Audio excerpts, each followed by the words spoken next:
Frank was abandoned by his parents when he was 4 years old. He grew up working as a child laborer to survive. He worked part-time as an errand boy, making deliveries for other people. But when Frank was 18 years old, he was injured in an explosion and hospitalized, but he didn't give in to fate. Instead, he spent the time recovering from his injuries to resume his studies. After he was released from the hospital, he studied on his own to complete his community college exams. He got his certificate as a nuclear engineer. When Burns saw Frank's story, he was touched by his perseverance. He immediately asked Smith to bring him back, and that's how poor Frank fell into the abyss of the devil. A few days later, when he was invited to the nuclear power plant, Burns had forgotten about him. He had seen on TV that a pig had survived the earthquake for a month, so he decided to make the pig the CEO. Frank was given a random position. Coincidentally, his office was next to Homer's. During his lunch break, Frank realized his lunchbox was missing. After searching around, he realized that Homer had eaten it. He's angry, but he can't help it. But when it was time to go to work, Frank realized that his pencil was gone. He went to Homer's office. Homer had eaten all the pencils like they were sugarcane. Frank was angry, but he didn't dare get angry, so he took it out on the job. Then Homer's safety officer's post went into alarm. Frank was horrified to see the possibility of a serious accident at the plant, but Homer,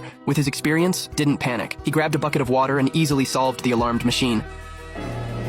Lunchtime, Homer picked up the concentrated sulfuric acid and was about to drink it. Frank slapped him in the face. He saved Homer's life, but at the same time, the entire wall was corroded by the acid. Burns was furious. He called Frank into his office and scolded him, and docked his pay for 3 months. Frank was furious. He went to Homer and told him he was done with him. Homer was a little sad. He didn't have many friends. So when he got home, he rushed Marge to prepare a fancy dinner party. He wanted to apologize by inviting Frank to dinner. A short time later, Frank appeared at the door with a tired face. Homer invited him in and introduced him to his family. Baby, my daughter Lisa, IQ 156. Hi. See? And my son Bart, he owns a factory downtown. Frank couldn't stand it anymore. He had worked so hard, but he wasn't even 1/10 as good as Homer, the loser. When he saw the pictures on the wall, he was even more surprised. Homer not only had his picture taken with the president, he was an astronaut in space. Frank was furious. He thought Homer didn't deserve this life. His very existence was the biggest blow to people like Frank, who were trying to make a living. Homer was a little upset. Is this the kind of crap that people think he is? It was nice meeting you.